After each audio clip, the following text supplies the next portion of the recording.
جسے زیادہ جلدی ہو جا سکتا ہے، تقریباً آدھے گھنٹے کے قریب اندازہ گفتگو ہو جائے گی انشاءاللہ۔ کوشش کریں کہ اس کے اندر مکمل ہو جائے۔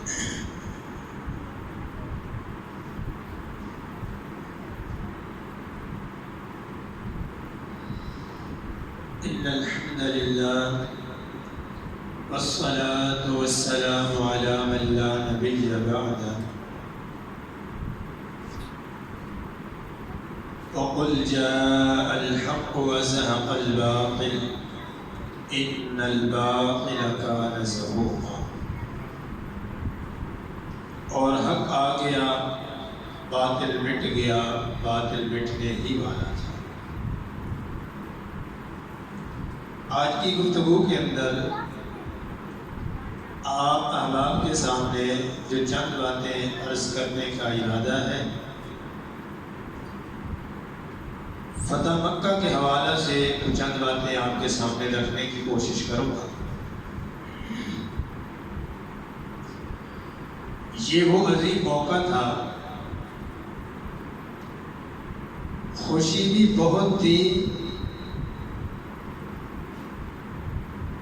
اور غموں کا بھی ٹھکانہ نہیں تھا، کیونکہ نبی علیہ السلام نے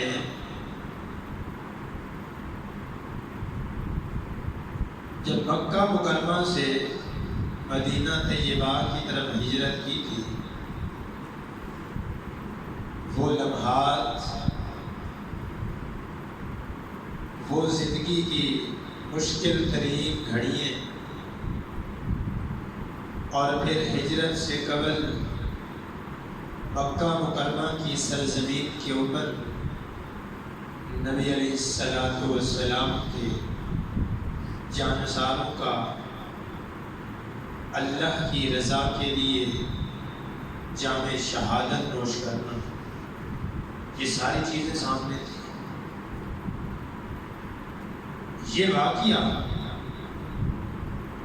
8 ہجری کے اندر 10 رمضان المبارک کو رسول اللہ صلی اللہ علیہ وآلہ وسلم نے مدینہ طیبہ سے مکہ مکرمہ کا سفر شروع کیا،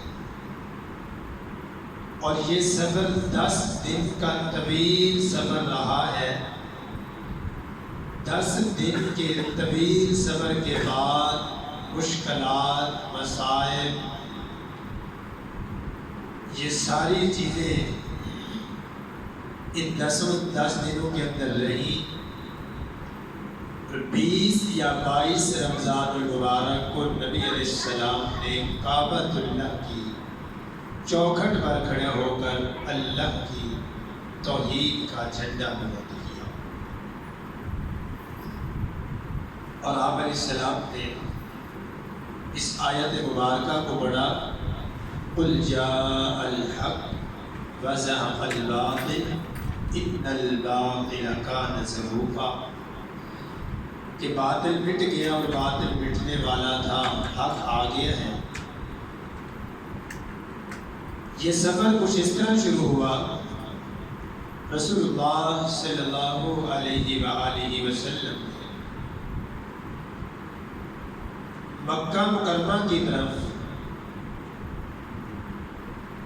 اللہ کے گھر کی طرف سفر شروع کیا عمرے کی غرض سے کہ ہم عمرہ کرنے جا رہے ہیں، لیکن دشمنان اسلام نے، مشرکین مکہ نے نبی علیہ السلام کو عمرہ کرنے کی اجازت نہیں دی، مقام حدیبیہ کے اوپر روک لیا۔ یہاں پہ معاہدہ ہوا، پھر وقت گزرا، آپ علیہ السلام نے ایک خواب دیکھا کہ ہم اللہ رب العزت کے گھر کا طواف کر رہے ہیں۔ پھر نبی علیہ السلام نے اس خواب کے ذریعے یہ بات فرما دی کہ وہ وقت قریب ہے کہ ہم اللہ رب العزت کے گھر کا طواف کریں۔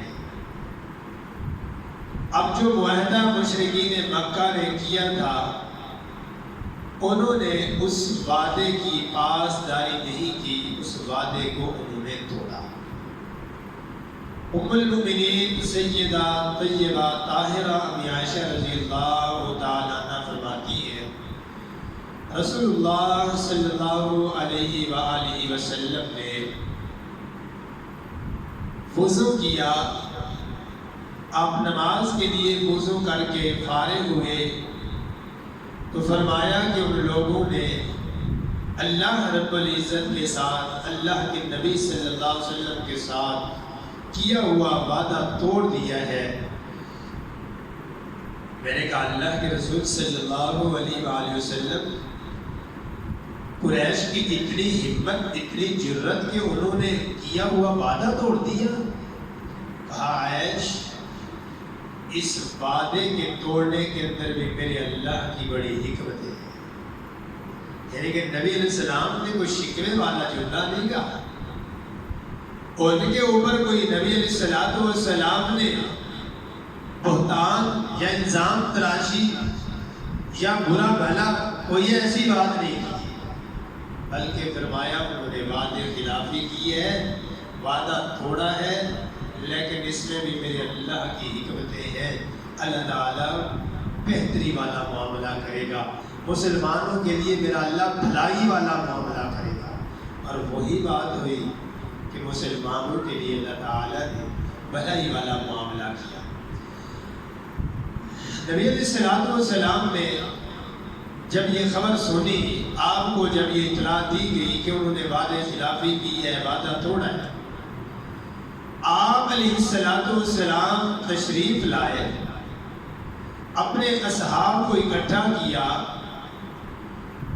اور قریش کے متعلق بتایا کہ انہوں نے جو وعدہ کیا تھا وہ وعدہ انہوں نے توڑ دیا ہے۔ آپ علیہ السلام نے جب اتنی بات کی کہ انہوں نے وعدہ توڑ دیا ہے، ابوبکر صدیق رضی اللہ تعالیٰ عنہ نبی علیہ السلام کے پاس تشریف فرما ہے، جناب عمر رضی اللہ تعالیٰ عنہ بھی تشریف فرما ہے۔ تو جناب عمر رضی اللہ تعالیٰ نے جب یہ بات سنی تو نبی علیہ السلام کے سامنے جناب عمر رضی اللہ تعالیٰ نے مکہ کے اندر جو مسلمانوں کے اوپر ظلم ہوئے تھے وہ تاریخ دوبارہ دہرائی۔ کہا اللہ کے رسول صلی اللہ علیہ وسلم، ان کی کوئی وفا، آپ کے اوپر کون سا ظلم ہے جو انہوں نے نہیں کیا؟ آپ کے ساتھیوں کے اوپر کون سا ظلم ہے جو انہوں نے نہیں کیا؟ یہاں تک کہ آپ کو قتل کرنے کے منصوبے انہوں نے بنائے، آپ کے ساتھیوں کو قتل انہوں نے کیا، کعبۃ اللہ کے قریب آپ کے گلے کے اندر رسا کپڑا ڈال کر آپ کے گلے کو انہوں نے دبایا۔ کون سا ظلم تھا جو انہوں نے نہیں کیا؟ اللہ کے نبی صلی اللہ علیہ وآلہ وسلم وہ لمحات جب انہوں نے آپ کے گلے کے اندر کپڑا ڈال کر آپ کو قتل کرنے کی کوشش کی، صدیق آ کر دفاع کرتے ہوئے بولے اتقتلون رجلا ان یقول ربی اللہ، تم اسے قتل کرتے جو کہتا ہے میرا رب اللہ ہے؟ کوئی قصور، کوئی غلطی؟ تم ہی جانو وہ لوگ ہو جو صادق الامین کہنے والے ہو، تمہاری امانتیں اس کے علاوہ کہیں نہیں رہتی، تمہیں اپنوں کے اوپر اتنا بھروسہ نہیں ہے کہ تم امانتیں رکھ لو۔ جس کے پاس تمہاری امانتیں ہیں، جس کی زندگی کی طہارت کی گواہی تم دیتے ہو، صداقت کی گواہی تم دیتے ہو، دیانت کی گواہی تم دیتے ہو، وفاداری کی گواہی تم دیتے ہو، بے بسوں کا ساتھ دینے کی گواہی تم دیتے ہو، بے سہاروں کو سہارا دینے کی گواہی تم دیتے ہو، جس کے کردار پر تم انگلی نہیں اٹھا سکے، آج اسی ہی انسان کو قتل کرتے ہو۔ اس کا جرم کیا ہے؟ ان یقول ربی اللہ، وہ کہتا ہے میرا رب اللہ ہے۔ آج بھی تھوڑا سا کھل کے توحید کو بیان تو کرو، توحید کے جھنڈے کو لہراؤ تو صحیح، دیکھو پھر حالات کیا پیدا ہوتے ہیں۔ اللہ ہمیں اسی توحید کی سمجھ نصیب فرمائے۔ جناب عمر رضی اللہ تعالیٰ نے گفتگو کی، آپ علیہ الصلوۃ والسلام گفتگو سنتے رہے۔ آپ علیہ الصلوۃ والسلام کی ایک طرف ابو بکر صدیق رضی اللہ عنہ بیٹھے ہیں، دوسری طرف عمر رضی اللہ تعالیٰ بیٹھے ہیں۔ آپ نے جب ساری گفتگو سن لی، آپ علیہ السلام نے پھر تمام لوگوں کو طلب فرمایا لوگوں میرے پاس آ گئے۔ جب سارے صحابہ نبی علیہ السلام کے قریب آ گئے، آپ علیہ السلام نے فرمایا کیا میں تمہیں ان دو ساتھیوں کی مثال نہ بتا دوں؟ وہ دو ساتھی کون سے ہیں؟ ایک ابو بکر اور دوسرے عمر رضی اللہ عنہ۔ نبی علیہ السلام نے فرمایا ابو بکر، اور راوی کہتے ہیں آپ علیہ السلام نے اپنا چہرہ مبارک جناب ابو بکر صدیق رضی اللہ تعالیٰ کی طرف کیا۔ وہ منظر کتنا نرالا ہوگا جب مصطفیٰ کا چہرہ صدیق کی طرف ہوگا، صدیق کی نگاہیں مصطفیٰ کے چہرہ انور پر ہوں گی۔ کیا سمجھتے ہو کوئی دنیا کا غم باقی رہے گا؟ اور عظمت پہ قربان جائیں، صدیق کو تو وہ اعزاز ملا، دنیا کے کسی مردوں میں سے مرد کو وہ اعزاز نہیں ملا۔ بیٹی کو تو اعزاز ملا، پیغمبر کے بستر پر آئی، پیغمبر کے بستر کی زینت بنی، پیغمبر کے سکون کا ذریعہ بنی، لیکن صدیق کی عظمت پہ قربان جائے، صدیق کو میرے رب نے وہ لمحات دے دیے تنہائی میں، یا عرش والا رب دیکھ رہا ہے یا صدیق مصطفیٰ کے چہرے کی زیارت کر رہا ہے، اور چہرے کو بھی گود کے اندر رکھ کے زیارتیں، اس سے بڑا نرالا منظر کسی اور کو نہیں نصیب ہوا۔ نبی علیہ السلام نے اپنا سر مبارک صدیق کی گود کے اندر رکھا ہوا ہے، اور صدیق نے یہ 3 راتیں اور 3 دن یا 2 دن مصطفیٰ علیہ السلام کے چہرے کی زیارتیں کی ہیں، اس کے علاوہ کوئی اور فرد نہیں تھا وہاں جو اس طرح کر کے زیارت کر رہا۔ تو نبی علیہ السلام نے چہرہ انور صدیق کی طرف کیا، فرمایا میرے صدیق کی مثال ابراہیم علیہ السلام کے معاملے میں سے ہے کہ ابراہیم علیہ السلام اتنے نرم تھے جیسے دودھ میں تیل سے زیادہ کوئی نرم چیز نہیں ہوتی، یہی نرمی فرمایا میرے صدیق کی ہے۔ یعنی کہ ایسے سمجھ لیں کہ مصطفیٰ علیہ السلام کی امت کے اندر صدیق سے نرم اور کوئی نہیں ہے۔ کیسا نرم ہے، سلسلہ سیاح کی حدیث پڑھے نا، بات دوسری طرف چلی جاتی ہے، عظمت کی شان کی مقام مرتبہ لذت نرالی ہے۔ فرمایا صدیق وہ ہے جب عرش والا رب غصے کے اندر ہوگا، ساری دنیا پسینے کے اندر ڈوب رہی ہوگی، میں اپنے اللہ کے سامنے سجدہ ریز ہوں گا اور طویل سجدہ کروں گا، جب میرا رب حکم دے گا ارفع رأسک سل تؤتی، اے نبی صلی اللہ علیہ وسلم سر اٹھائیے، مانگیے کیا مانگنا ہے، میں پہلا سوال یہ کروں گا میرے اللہ اس امت کا حساب و کتاب لے لیجئے، یہ جو بارے بارے پھر رہے ہیں اللہ ان کا حساب لے لیجئے، ان کے لیے آسانی کا معاملہ بن جائے۔ میرا رب سوال کرے گا محبوب جی حساب کا آغاز کہاں سے کرنا ہے، یہ حساب شروع کہاں سے کرنا ہے؟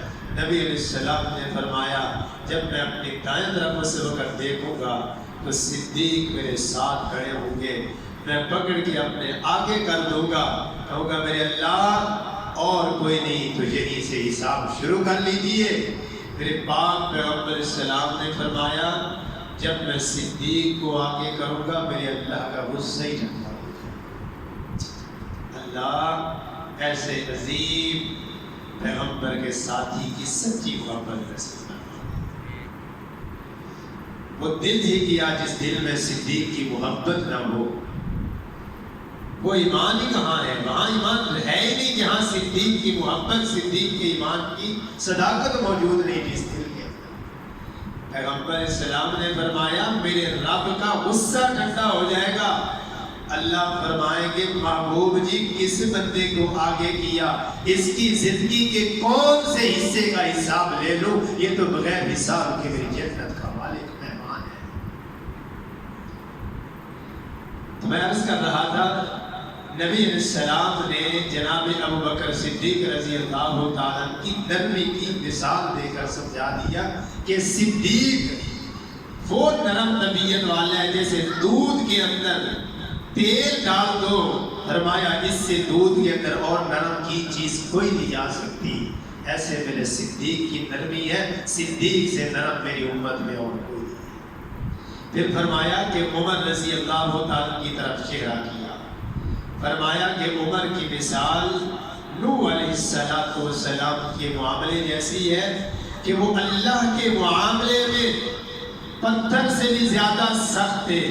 صدیق اللہ کے معاملات میں نرم طبیعت رکھنے والا ہے کہ رب کی وحدانیت پر، پیغمبر کی سنت پر، پیغمبر کی اطاعت پر اتنا وہ نرم ہے کہ دنیا ساری کی ساری بھی اس کے خلاف کھڑی ہو جاتی ہے، وہ مصطفیٰ کی اطاعت میں، مصطفیٰ کی اتباع میں، عرش والے رب کی توحید میں ذرہ برابر سمجھوتا نہیں کرتا۔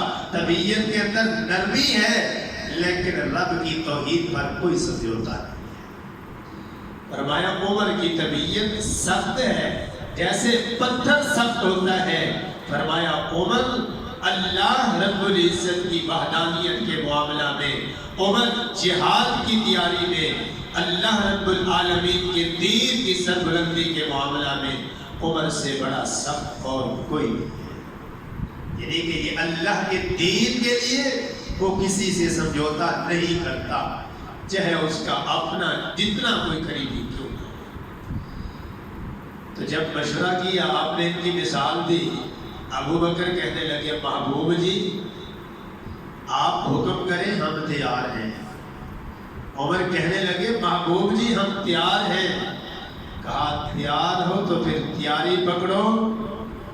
قریش مکہ نے وعدہ خلافی کر لی ہے، اب ان کا جہاد کے علاوہ اور کوئی علاج نہیں ہے۔ یہ ایک مزاج ہے، یہ ایک ضرورت ہے۔ باپ اولاد کو پہلے پیار سے سمجھاتا ہے، پھر کوئی لالچ دے کر سمجھاتا ہے، یا پھر کسی ایسے فرد سے اس کو سمجھواتا ہے جس کے ساتھ اس کا پیار زیادہ ہو۔ جب یہ نرمی والے سارے پہلو دیکھتے اس پر کوئی اثر انداز نہیں، پھر وہ سختی والا معاملہ کرتا ہے کہ اب اس کا علاج جو ہے وہ سختی ہے۔ اور اس لیے نبی علیہ السلام نے فرمایا تھا کہ تمہارے گھر کے اندر کوڑا جو ہے نا وہ لٹکتا رہنا چاہیے تاکہ بچوں کو یہ احساس رہے کہ اگر ہم نرمی سے نجائز فائدہ اٹھائیں گے تو ہماری خاطر تواضع اسی کے ساتھ ہوگی۔ آج معاشرے میں تباہی کیوں پھری ہے؟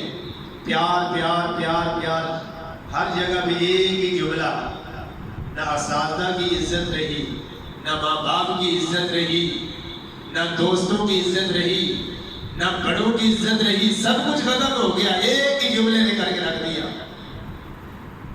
جہاں نرمی کی ضرورت ہے وہاں نرمی کی جائے، جہاں سختی کی ضرورت ہے وہاں سختی کی جائے، اس کے اندر اللہ نے بڑی حکمتیں رکھی ہے۔ بے جا نرمی بھی نقصان دے گی اور بے جا سختی بھی نقصان دے گی۔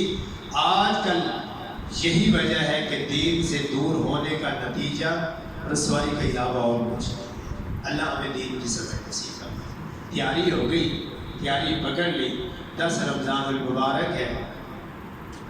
آپ علیہ السلام نے جمعۃ المبارک کے دن عصر کی نماز کے بعد سفر شروع کیا، اور یہ سفر 10 دنوں کے اندر ہوا یا 10 سے کم ہوا، یعنی کہ یہ سفر ہوتا رہا۔ نبی علیہ السلام نے ایک دن روزہ رکھا ہوا ہے، آپ کے صحابہ نے بھی رکھا ہوا ہے، اور آپ نے اس کے اندر دیکھا کہ عصر کے قریب کا وقت ہے، ذرا یہاں پہ سمجھنے والی بات ہے، کیا یہ سفر نہیں تھا اور آج کی سہولیات والا سفر نہیں تھا؟ آج تو تمام تر سہولیات ہیں، پھر بھی ہم کہتے ہیں 1 گھنٹے کا سفر ہونا، کہتے ہیں یار سفر کرنا تھا روزہ چھوڑ دیا۔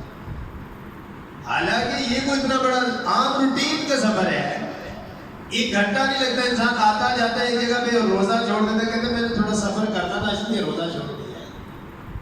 نہیں میرے بھائی، اس سفر کی بھی ایک حد ہے، وہ سفر جو آپ کی برداشت سے اوپر ہو رہا ہے، جس سفر کے اندر آپ دیکھتے ہیں کہ یہ میرے لیے کافی مشکل ہے، میں روزہ اس میں مکمل نہیں کر پاؤں گا، میرے اندر اتنی طاقت ہمت نہیں ہے، وہاں رخصت کریں۔ ہم ہر ٹائم روزہ رخصت کرتے ہیں نا، یہ غلط بات ہے۔ نبی علیہ السلام نے روزہ رکھا ہوا ہے، صحابہ نے بھی روزہ رکھا ہوا ہے، کچھ پیدل چل رہے ہیں، کچھ سواریوں پر چل رہے ہیں، اور گرمی بڑی سخت ہے۔ پھر گرمی تو عرب کی گرمی، پتھریلی زمین کی پتھروں کی گرمی، جب شدت سے گرمی پڑتی ہے تو وہاں کی مٹی بھی ایسے لگتا ہے جیسے یہ سرخ ہو رہی ہے، وہ معمولی گرمی نہیں ہوتی۔ نبی علیہ السلام نے دیکھا کچھ صحابہ نڈھال ہو رہے ہیں، روزہ ان سے برداشت نہیں ہو رہا، آپ نے اپنی سواری کے اوپر ایک پیالہ منگایا، ایک روایت میں ہے اس کے اندر دودھ تھا، ایک میں ہے پانی تھا۔ بعض نے کہا کہ ہو سکتا ہے یہ دونوں موقع الگ الگ ہوں، یہ بھی ہو سکتا ہے کہ ایک دن روزہ افطار کیا تو پانی تھا، دوسرے دن جس نے دیکھا تو وہ دودھ تھا، یہ حکمت بھی اس کے اندر ہو سکتی ہے، اس کے اندر کوئی پریشانی والی بات نہیں ہے۔ تو بعض نے اس لیے وہ برتن ہی استعمال کر لیا کہ اس برتن کے اندر کوئی مشروب تھا، پینے کی چیز تھی۔ نبی علیہ السلام نے اس کو ایسے بلند کیا تھا کہ سب کو پتہ چل جائے کہ نبی علیہ السلام کے ہاتھ میں اس برتن کے اندر کوئی پینے کی چیز ہے، اور آپ نے اس کو سواری کے اوپر سب کے سامنے پیا، روزہ افطار کیا۔ نبی علیہ السلام کے جو کمزوری محسوس کر رہے تھے صحابہ، انہوں نے بھی افطار کیا۔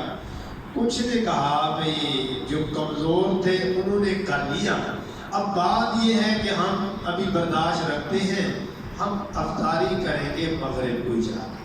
قرآن کا بھی یہی حکم ہے۔ نبی علیہ السلام کو پتہ چلا کہ کچھ لوگوں نے روزہ افطار نہیں کیا، آپ نے فرمایا اولئک الوصال، یہ نافرمان ہو گئے۔ اطاعت کا نام ہے، روزہ بھی اطاعت و فرما برداری کا ایک درس دیتا ہے، مرضی کا روزہ نہیں رب کے ہاں قابل قبول۔ کئی ابھی تک قرآنی آتے ہیں، رات کو کھایا پیا، صبح اٹھ کر کون سحری بنائے، بس ہم تو رات کو ہی کھا لیتے ہیں۔ یہ روزہ نہیں ہے، یہ مسلمانوں کا روزہ نہیں۔ نبی علیہ السلام نے فرمایا اللہ نے سحری کے اندر تمہارے لیے برکتیں رکھی ہیں، اگر کچھ بھی نہیں کھانے کی طبیعت، کچھ بھی آپ نہیں کھا سکتے، آپ کی صحت نہیں ساتھ دے رہی، آپ کا دل نہیں کر رہا کھانے کو، تو چند گھونٹ پانی کے پی لو، لیکن سحری کے اندر استعمال ضرور کچھ کرو۔ پھر فرمایا تمہاری بہترین سحری کھجور ہے، اور کچھ نہیں کھا سکتے، 1-3 کھجوریں کھا لو۔ تو سنت کو ترجیح دینی چاہیے، اللہ نے بڑی برکت رکھی ہے۔ تو نبی علیہ السلام نے جب یہ جملے سنے تو جنہوں نے روزہ افطار نہیں کیا تھا ان کی تو کیفیت ہی بدل گئی، وہ پریشان ہو گئے کہ یا اللہ ہماری سوچ جو تھی وہ قرآن کے فیصلے پر تھی، پتہ چلا قرآن کے حکم کو نبی علیہ السلام کی سیرت پر دیکھنا ہے۔ کہیں بھی آپ قرآن کے حکم کو اپنی مرضی کے مطابق نہیں لاگو کر سکتے، اور قرآن کی تفسیر اپنے فہم، اپنے دماغ، اپنی سوچ کے مطابق نہیں کر سکتے، اس کا کوئی اختیار نہیں ہے۔ خیر، روزہ افطار ہو گیا، سفر چلتا رہا۔ نبی علیہ السلام کے 10,000 صحابہ کرام آپ علیہ السلام کے ساتھ ہیں۔ سفر چلتے چلتے مکہ مکرمہ کی سرزمین پر پہنچ گئے۔ اس وقت ابھی مسلمان نہیں ہوا تھا ابو سفیان، وہ مسلمانوں کا لشکر دیکھتا ہے، کہنے لگا ایک دن تھا کہ مکہ کی سرزمین چھوڑی تھی 3 افراد تھے، جناب محمد رسول اللہ صلی اللہ علیہ وسلم، ابو بکر رضی اللہ تعالیٰ اور ایک ساتھ غلام تھا۔ اللہ نے آج محمد بن عبداللہ کو اتنی بڑی شان دی ہے کہ مکہ کے اوپر جب دوبارہ مکہ کی سرزمین پر آیا تو 10,000 کا لشکر لے کر آیا ہے، اکیلا نہیں آیا۔ سعد رضی اللہ تعالیٰ ساتھ سے گزرے، کہا آج تو تمہارا حساب دینے کا دن ہے، آج تو سارے بدلے چکانے کا دن ہے، آج بدلے چکائیں گے۔ ابو سفیان نے جب یہ جملے سنے تو نبی علیہ السلام کی خدمت میں پہنچا، کہا آپ سردار ہیں، آپ جیسا ہمارے خاندان قریش میں کوئی نیک فرد نہیں ہے، آپ نرم طبیعت والے ہیں، آپ تو لوگوں پر احسان کرنے والے ہیں، آپ تو لوگوں پر شفقتیں کرنے والے ہیں، آپ آج بدلے لینے کی سوچ سے آئے ہیں۔ نبی علیہ السلام نے فرمایا تمہیں کس نے کہہ دیا کہ آج بدلوں کا دن ہے؟ کہا میں نے سعد رضی اللہ تعالیٰ عنہ سے سنا۔ میرے پاک پیغمبر السلام نے جب یہ بات سنے، آپ نے اپنے ساتھیوں کو بلا لیا۔ ابھی مکہ کے اندر داخل ہو رہے تھے، ساتھیوں کو بلا لیا، کعبۃ اللہ تک ابھی پہنچے نہیں۔ کہا تمہیں کس نے کہا بدلے؟ آج بدلے چکانے کا دن ہے، بلکہ میرا اعلان سن لو، لا تثریب علیکم اليوم، آج تو معافی عام کرنے کا۔ اور نبی علیہ السلام نے فرمایا ساتھیوں آگے قدم بڑھا رہے ہو، میرا پیغام سن لو، کسی عورت کو کچھ نہیں کہنا، بچے کو کچھ نہیں کہنا، کعبۃ اللہ میں جو داخل ہو جائے کچھ نہیں کہنا، ابو سفیان کے گھر جو پناہ لے لے کچھ نہیں کہنا، جو اپنے گھر کا اندر سے دروازہ بند کر دے کچھ نہیں کہنا۔ ایک جانسار بولا محبوب جی ایک ہی جملہ کہتے کسی کو کچھ نہیں۔ نبی علیہ السلام نے پھر اگلا پیغام اپنے ساتھیوں کو دیا، فرمایا اللہ فتح دے رہا ہے، اللہ اعزاز دے رہا ہے۔ اعزاز ملنے کا یہ مطلب نہیں ہے کہ میرا رب اقتدار دے دے، سلطنت دے دے، میرا رب عزت دے دے، غلبہ دے دے تو پھر بندہ دوسرے کو بندہ ہی نہ سمجھے، اس کے اوپر ظلم کرے اور اس سے اپنے انتقام لے۔ فرمایا یہ فتح کا اعزاز نہیں ہے، بلکہ اس کا اعزاز آج سن لو جو میرے بھائی یوسف علیہ السلام نے اپنے بھائیوں سے کہا تھا، لا تثریب علیکم اليوم، آج میں بھی کہہ رہا ہوں مکہ کے اندر زندگی گزارنے والوں، مکہ کی سرزمین پر رہنے والوں، تمہارے سارے ظلم مجھے یاد ہیں۔ میری زلیخا کو تم نے شہید کیا مجھے یاد ہے، میری سمیہ کو تم نے اونٹوں کے ساتھ باندھ کر مکہ کی اسلام کی یہ سب سے پہلی شہیدہ تھی، اس پر ظلم کیا تم نے شہید کیا مجھے یاد ہے، تم نے یاسر کو شہید کیا مجھے یاد ہے، تم نے عمار کو شہید کیا مجھے یاد ہے، تم نے خباب بن ارد کو آگ کے انگاروں کے اوپر لٹایا مجھے یاد ہے، مکہ کی سرزمین کے اوپر پتھریلی زمین پر اور تپتے پتھروں کے اوپر میرے بلال کو گھسیٹا وہ مجھے یاد ہے، مجھے ایک ایک کے اوپر کیے ہوئے ظلم یاد ہیں، میری ذات کے لیے تم قتل کے منصوبے بناتے رہے مجھے یاد ہے۔ یہ ساری چیزیں یاد ہونے کے باوجود مجھے وہ دن بھی یاد ہے کہ تم نے میرے اوپر کعبۃ اللہ کے اندر آنے کی پابندیاں لگائی، میں نے چابی مانگی تم نے چابی نہیں دی، میں عبادت کرنی چاہتا تھا تم نے عبادت کرنے کی اجازت نہیں دی۔ آج ساری چیزیں میں سامنے رکھ کے کہہ رہا ہوں، لا تثریب علیکم اليوم، یہ نہیں ہے کہ مجھے بھول گیا سب کچھ یاد ہے۔ حبار بن ارد اور بعض مفرحین نے مختلف نام اس کے اور بھی بیان کیے ہیں، احبار بھی بعض نے بیان کیا ہے۔ حبار بن اسود ہے، یہ وہ ظالم تھا، آپ نے ایک درس کے اندر یہ مختصر تذکرہ سنا تھا، جس نے میرے پاک پیغمبر صلی والسلام کی بڑی لخت جگر جناب زینب رضی اللہ تعالیٰ کے اوپر اپنا حملہ کیا تھا. ان کا حمل بھی ساقط ہو گیا تھا، وہ زخمی ہو گئی تھی. انہیں زخموں کی حالت کے اندر اس نے جام شہادت نوش کیا تھا، اور نبی علیہ السلام نے اعلان کیا تھا کہ ہبار بن اسود جہاں تمہیں نظر آ جائے اس کو قتل کر دینا، اسے کوئی معافی نہیں ہے. ہبار نے دیکھا کہ آج تو مسلمان غلبہ حاصل کر چکے ہیں، آج مسلمان تو فتح یاب ہو چکے ہیں. لوگوں نے کہا ہبار تیرے تو قتل عام کا اعلان ہو چکا ہے، تو اشتہاری ہو چکا ہے، جہاں ملے گا تیرے قتل کے لیے عام اعلان ہے. ہبار کہتا ہے بات تو آپ کی ٹھیک ہے، کبھی دائیں دوڑتا ہے کبھی بائیں دوڑتا ہے. ایک قریشی نے کہا وہ ظالم کہاں کہاں تک دوڑے گا، جا محمد رسول اللہ صلی اللہ علیہ وسلم سے معافی مانگ، اس کے علاوہ تیرے پاس کہیں اور چارہ نہیں ہے. پناہ لے لے، جا کر کعبۃ اللہ کے اندر چلا جا، پناہ لے لے، آج پناہ لے لے، کامیاب ہو جائے گا. دوڑتا ہوا میرے پاک پیغمبر صلی اللہ علیہ وسلم کی خدمت میں پہنچا.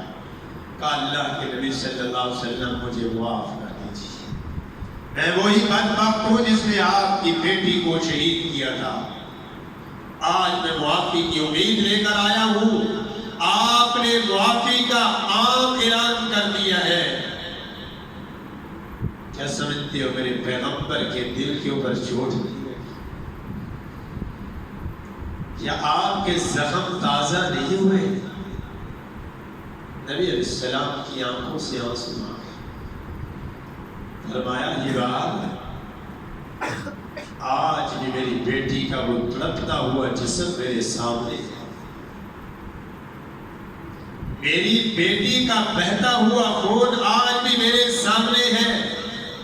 اور میرے پیغمبر السلام نے فرمایا اللہ کے دین کے لیے میری زینب رضی اللہ تعالی عنہ نے سب سے زیادہ تکلیفیں اٹھائیں.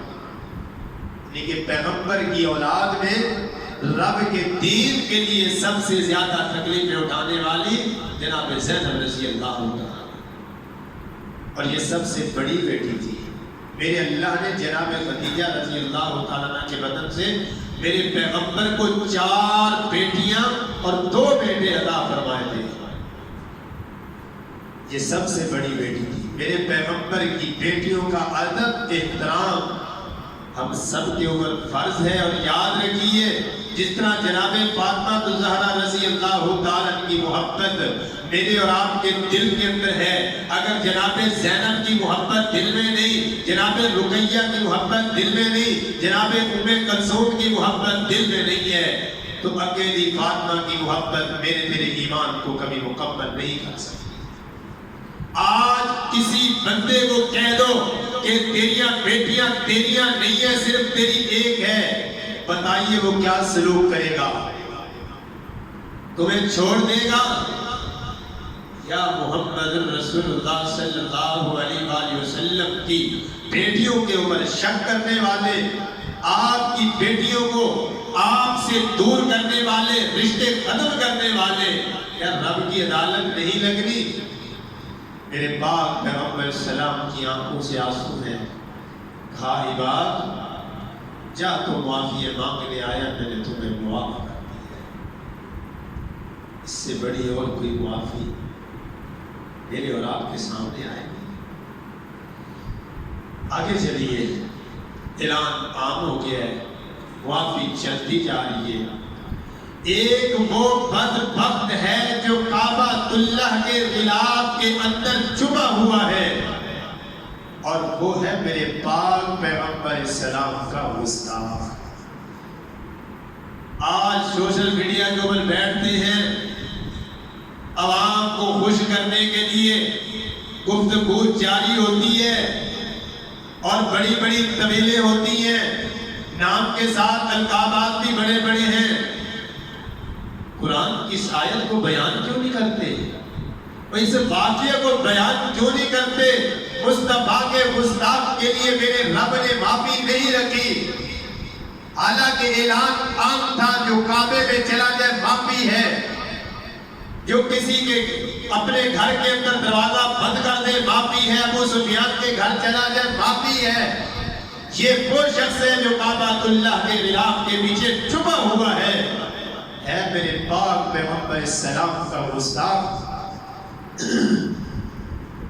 اب بات آ گئی کہ گستاخ ہے، اور آج اعلان تو یہ ہو چکا ہے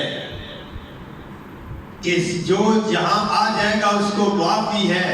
اس کا مطلب آج گستاخ کو بھی معافی مل جائے گی۔ ابھی یہ گفتگو جاری ہے، یہ سوچ جاری ہے۔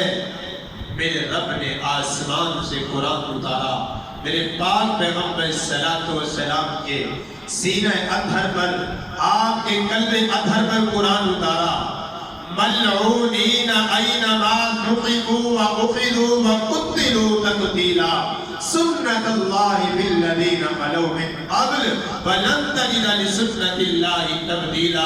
فرمایا میرے محبوب جی، میں رب کی سنت تبدیل نہیں ہوتی، ملعون جہاں بھی ملے گا میرے پیغمبر کا گستاخ اس کو کوئی معافی نہیں ہے۔ یہ کعبے کے خلاف کے پیچھے چھپا تو کیا بات ہو گئی؟ میں رب اپنا قانون نہیں بدلتا، سب کو آپ نے معافی دے دی، میں نے معاف کر دیا، آپ کے گستاخ کو میں رب معافی نہیں دیتا۔ سنت اللہ بالذین خلو من قبل ولن تجد لسنت اللہ تبدیلا۔ یہ ملعونوں کے لیے میرے رب کا طریقہ یہی ہے کہ ان کو سر عام پھانسی دے دی جائے، قتل کر دیا جائے۔ محبوب جی ولن تجد لسنت اللہ تبدیلا، آپ کے اعلان معافی عام کرنے سے آپ اس ملعون کو معافی نہیں دے سکتے، میرے رب کا قانون نہیں بدل سکتا، رب کی سنت طریقہ نہیں بدل سکتا۔ آپ نے سب کو معاف کیا، میں نے آپ کے معاف کرنے پر ان کو معافی دے دی، لیکن آپ کے گستاخ کو میں رب معافی نہیں دے رہا۔ یہ جہاں بھی ملے اس کی سزا واجب القتل ہے۔ قرآن کا کاش یہ مقام نظر آ جاتا۔ میرے پاک پیغمبر السلام کعبۃ اللہ کے اندر داخل ہوئے، آپ نے ساری صفائی کی، دیواروں تک کو دھو دیا۔ آج جو حرزہ سرائی کرتے ہیں سوشل میڈیا کے اوپر، یہ کعبۃ اللہ کو غلاف بدلا جاتا ہے، کعبۃ اللہ کو غسل دیا جاتا ہے، یہ کون سا دین ہے؟ پیغمبر کی یہ سنت نہیں ہے، یہ بھی تو بدعت ہے۔ کبھی آپ پیغمبر کی سنت کو پڑھتے تو یہ جملہ نہیں کہہ سکتے۔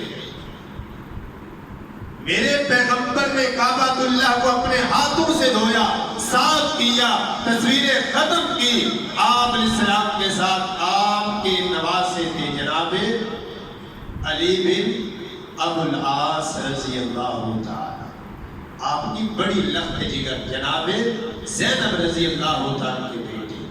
اللہ نے ان کے بدن سے ایک بیٹا اور ایک بیٹی عطا فرمائی تھی۔ امامہ رضی اللہ تعالیٰ عنہ بیٹی تھی جناب زینب کی، اور بیٹا زید بن ابو العاص رضی اللہ عنہ۔ میرے پیغمبر نے صاف ستھرا کر دیا جب بالکل، اور اس سے قبل آپ نے چابی پکائی، چابی لے کر آئے کون؟ عثمان بن طلحہ۔ عثمان رو رہا ہے، چابی میرے پیغمبر السلام کو دے رہا ہے۔ عثمان کو سارا منظر یاد آ گیا جب نبی علیہ السلام نے کہا تھا عثمان چابی لے آ، دروازہ کھول دے، کہا ابو جہل نے منع کیا، میرے پیغمبر السلام نے فرمایا عثمان یاد رکھ لے، ایک دن آئے گا یہ چابی محمد رسول اللہ صلی اللہ علیہ وسلم کے ہاتھ پر۔ آج عثمان رو رہا ہے کہ پیغمبر علیہ السلام نے جو الفاظ کہے تھے آج وہ الفاظ پورے ہو چکے ہیں کہ چابی محمد رسول اللہ صلی اللہ علیہ وسلم کے ہاتھ پر رکھ دی، اور کہتا ہے محبوب جی یہ میری امانت ہے۔ وہ بھی آگے پھر سردار خاندان کا تھا، مسلمان ہو چکا ہے، کہتا ہے محبوب جی یہ میری امانت ہے۔ نبی علیہ السلام نے فرمایا تالا کھول دو، تالا کھول گیا۔ آپ نے صفائی کے بعد پھر جب ساری صفائی ہو گئی، نبی علیہ السلام نے کعبۃ اللہ کے اندر 2 نفل ادا کریں، اور اللہ نے ہم سب کے لیے ایسا راستہ رکھ دیا کہ دل کی حسرت نہ رہے کہ وقت کے حکمران جائیں تو دروازہ کھلتا ہے، ہم جائیں تو کہاں جائیں۔ میرے رب نے قیامت تک کے لیے کعبۃ اللہ کی وہ جگہ ہم سب کے لیے رکھ دی۔ اللہ توفیق دے ہم سب کو لے جائے۔ آپ حدیث کے اندر 2 نفل پڑھیں گے، میرے پیغمبر علیہ السلام نے فرمایا وہ کعبۃ اللہ کے اندر ہی پڑھ رہا ہے۔ حدیث کعبۃ اللہ کا حصہ ہے، باہر سے طواف ہوتا ہے، اس کے اندر سے نہیں ہوتا۔ جو وہاں اس کے اندر نماز پڑھتا ہے اس نے کعبۃ اللہ کے اندر پڑھی ہے۔ وقت کے حکمرانوں کے لیے دروازے کھلتے رہے، لیکن میرے رب نے ہم سب کے لیے عام دروازہ کھول دیا ہے۔ جاؤ اللہ کی رضا کے لیے، جو رب سے مانگنا ہے، جو اللہ کو راضی کرنے کے لیے نماز پڑھنی ہے، اندر چلے جاؤ، تمہارے اوپر کوئی پابندی نہیں ہے۔ اللہ ہم سب کو بار بار وہاں کی راضی نصیب فرمائے۔ تو نبی علیہ السلام نے صفائی کے بعد آپ نے نفل پڑھے، اللہ کا شکریہ ادا کیا۔ حضرت علی المرتضیٰ رضی اللہ تعالیٰ کی خواہش ہے چابی مجھے مل جائے، عمر رضی اللہ عنہ کی خواہش ہے چابی مجھے مل جائے، کچھ اور صحابہ کی خواہش ہے چابی ہمیں مل جائے۔ پھر چابی وہ عام تو نہیں تھی، کعبۃ اللہ کی چابی تھی۔ آج تو لوگ بندوں کی چابیوں پہ لڑتے ہیں، یہ تو وہ دنیا کا واحد مرکز ہے اللہ کی زمین کا، تو کیا حال ہے؟ پھر تکلیف تو سب کو تھی۔ عثمان بیٹھے رو رہے ہیں، چابیوں کی خواہشیں ظاہر ہو رہی ہیں، آسمان سے میرے اللہ نے قرآن اتار دیا، ان اللہ یأمرکم ان تؤدوا الامانات الی اہلھا۔ فرمایا محبوب جی میں اللہ حکم دے رہا ہوں امانتوں والوں کی امانتیں ان کے سپرد کر دی ہیں۔ عثمان نے کہا تھا نا محبوب جی کی چابی امانت دے رہا ہوں، میرے رب نے آسمان سے قرآن اتارا کہ محبوب جی آپ کو میں نے فتح یاب فرما دیا، فتح بھی مل گئی، اعزاز بھی مل گیا، اب اسلام کی سر بلندی بھی ہے۔ اذا جاء نصر اللہ والفتح ورأیت الناس يدخلون فی دین اللہ افواجا فسبح بحمد ربک واستغفر انہ کان توابا۔ فرمایا محبوب جی اب فتح ہو گئی ہے، اب اسلام کے اندر لوگ فوج در فوج داخل ہوتے رہیں گے، آپ کی ذمہ داری ہے اپنے اللہ کی تسبیح بھی کیجیے، بخشش بھی مانگی ہے، اور امانتوں والوں کی امانتیں ان کے سپرد کر دیجیے۔ یہ اس فتح کا، اس کامیابی کا یہ مطلب نہیں ہے کہ آپ ان کی امانتوں کو ان کے حوالے نہ کریں۔ میرے پیغمبر علیہ السلام نے بلایا، فرمایا عثمان ادھر آئے، فرمایا ایک وقت تھا تمہیں چابی دی تھی ابو جہل نے، وہ چابی تیرے سے چھن گئی، آج میں دے رہا ہوں اللہ کا نبی اور تمہیں کہہ رہا ہوں عثمان قیامت تک یہ چابی تیرے خاندان کے اندر رہے گی، قیامت تک۔ پھر کیا فرمایا؟ فرمایا کہ جو تیرے سے چھینے گا وہ ظالم ہوگا۔ عثمان یہ چابی آپ کے خاندان میں رہے گی، جائیے اللہ کی زمین کے اوپر دیکھ کر آئیے، آج اللہ کی زمین کے اوپر منہج، عقیدہ، توحید، سنت، اطاعت و اتباع کے پہلو رب کی زمین پر جو اہل الحدیث کے اندر ہے وہ عثمان بن طلحہ کے خاندان کے ہیں۔ اسی طرح وہ توحید، وہ سنت، وہ عقائد و نظریات، وہ اطاعت و اتباع کے پہلو محفوظ اس خاندان کے اندر ہے۔ اس خاندان کے اندر قرآن و سنت کے علاوہ تیسرا کوئی فہم نہیں ہے۔ وہ خاندان آج بھی گواہی دے گا، قیامت تک گواہی دیتا رہے گا کہ جس کے حوالے یہ چابی مصطفیٰ نے کی تھی، حکومتیں بدلتی رہی، چابی نہیں بدلی، یعنی کہ وقت حاکم بدلتے رہے، آج بھی حاکم اور ہے، لیکن چابی عثمان بن طلحہ کے خاندان کے اندر ہے۔ یہ میرے پیغمبر صلی والسلام نے جو اعلان کیا تھا، اور قیامت تک کے لوگوں کے لیے ایک سبق بھی ہے۔ دنیا سے کبھی دائیں کبھی بائیں، ارد گرد آپ کو خرابات نظر آئیں گی، بدعات نظر آئیں گی، رسومات نظر آئیں گی، لوگوں کی اپنا زبانوں کی چرب زبانیں آپ کو نظر آئیں گی۔ لیکن اگر آپ چاہتے ہیں، دین کے متلاشی ہیں، صحیح معنوں میں اطاعت و اتباع کا جذبہ رکھتے ہیں، تو آج بھی مکہ کی سرزمین کے اوپر آپ کو محمد رسول اللہ صلی اللہ علیہ وسلم کا منہج سامنے آنکھوں سے نظر آئے گا۔ اور آپ نے فرمایا تھا کہ اسلام جیسے سانپ اپنی بل کی طرف لپٹ جاتا ہے، واپس آ جاتا ہے، فرمایا قرب قیامت اسلام مکہ اور مدینہ کی طرف پلٹ جائے گا۔ یعنی کہ دنیا میں رسومات، رواجات، بدعات، خرافات، ان کی اپنی مرضی کے فہم، مرضی کی سوچیں، مرضی کے ان کے فیصلے، لیکن اللہ کا دین جس نے اس پر عمل کرنا ہوگا، اس کو مکے کی سرزمین اور مدینہ طیبہ کی سرزمین پر وہ لوگ نظر آئیں گے جن کے پاس خالصتاً اللہ کا قرآن یا محمد رسول اللہ صلی اللہ علیہ وسلم کا فرمان ہوگا۔ باتیں تو اور بھی کافی ہیں، انہی الفاظ پر اتفاق کرتا ہوں۔